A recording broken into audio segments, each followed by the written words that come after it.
নারায়ণগঞ্জের সিদ্ধিরগঞ্জে অষ্টম শ্রেণীর স্কুল ছাত্রী স্বপ্নার বস্তাবন্দি মরদেহ উদ্ধারের ঘটনায় মামলা দায়েরের 15 দিন পেরিয়ে গেলেও ঘাতকদের চিহ্নিত করতে পারেনি পুলিশ। প্রতিবাদী স্কুল ছাত্রী স্বপ্না হত্যাকারী আসামিদের গ্রেফতার ও সুষ্ঠু বিচারের দাবিতে মানববন্ধন কর্মসূচি পালন করেছে তার পরিবার ও এলাকাবাসী। এদিকে 30 এপ্রিল স্বপ্নার বাড়ি থেকে বের হওয়া এবং বাড়িতে প্রবেশের একটি সিসিটিভি ফুটেজ এসেছে সকালের সময়ের হাতে। সহকর্মী জাকির হোসেনের পাঠানো তথ্য ও ভিডিওতে ডেস্ক রিপোর্ট।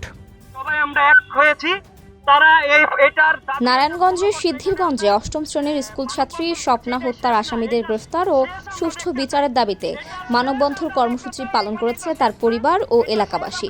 বৃহস্পতিবার সকাল 10টায় সিদ্ধিরগঞ্জ থানার সামনে এই মানববন্ধন কর্মসূচি পালন করা হয়। মানববন্ধনে অংশগ্রহণকারীরা দ্রুত স্বপ্না হত্যাকারীকে গ্রেফতারের দাবি, সুষ্ঠু বিচারের দাবি জানান। স্বপ্নাকে আমি দেখেছি তার বাবার সাইকেলের পিছনে সামনে ঘাড়ে এইভাবে বড় হয়েছে। সিদ্ধিরগঞ্জের কদমতলী এলাকায় নিখোঁজের 3 দিন পর তাদেরই বাড়ির ঘেঁষা একটি পরিত্যক্ত জমি থেকে উদ্ধার করা হয় স্কুল ছাত্রী স্বপ্নার বস্তাবন্দি অর্ধগলিত মরদেহ।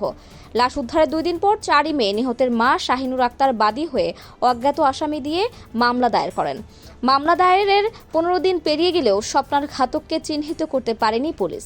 নিহতের বাড়িতে গিয়ে দেখা যায় তাদের ঘর থেকে লাশ উদ্ধারের স্থান প্রায় 10 মিটার দূরে। যে স্থানে স্বপ্নার লাশ পাওয়া গেছে তার পাশেই তার দাদির পরিত্যক্ত একটি ঘর আছে। দাদির মৃত্যুর পর সেই ঘরটি অব্যবহৃত ও পরিত্যক্ত।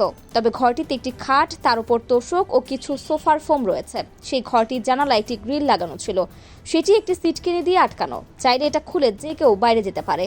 এই ঘটনায় দ্রুত আসামিদের চিহ্নিত করে দ্রুত আইনের আওতায় আনার দাবি এলাকাবাসীর।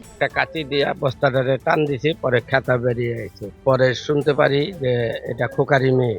তাই এলাকাবাসী হয়ে আমি সুষ্ঠু বিচার চাই, খুনি ধরা পড়ুক। একজন স্কুল ছাত্রী হিসেবে আর ফ্রেন্ড হিসেবে আমি এটাই চাই আইনের কাছে যে ওকে যে হত্যা করছে বা ওকে যে মেরে থাকুক না কেন, তাকে যেন আইনের আওতায় আনা হয় এবং তাকে সঠিক শাস্তি দেওয়া হয়। 2 তারিখ থেকে আজ পর্যন্ত অদ্যাবধি থানারে বহুত দৌড়াদৌড়ি করছে, কিন্তু কোনো তদন্তপূর্বক আসামিও শনাক্ত করে নাই বা কাউকে গ্রেপ্তারও করে নাই।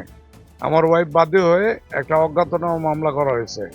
আমি এই কেসের সুষ্ঠু তদন্তপূর্বক খুনিকে শনাক্ত করে আইনের আওতায় আনা হোক এবং খুনির বিচার হোক, একান্তভাবে চাই। 30 তারিখ আমার মেয়ে স্কুলে যায়, তারপরে লাশ পাওয়া যায় বিশুদ্ধরে আমাদের বাড়ির পাশে শাশুড়ি রুমের আর বড় রুমের মাঝে কেসি গেট আছে, কেসি গেটের সামনে পাওয়া যায়।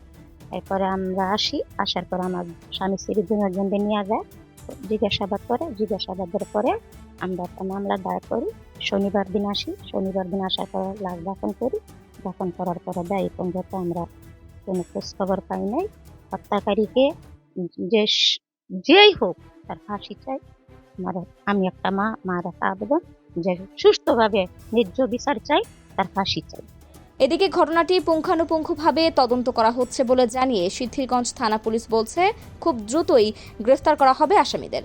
এই মামলা নিয়ে আমরা আমাদের তদন্ত কার্যক্রম অব্যাহত এবং আমরা এটা নিয়ে কাজ করতেছি। সাথে সাথে আমাদের ডিবি পুলিশও এটা নিয়ে কাজ করতেছে, যাতে খুব সহজেই বা যত তাড়াতাড়ি সম্ভব এই মামলা আমরা উদ্ঘাটন করতে পারি।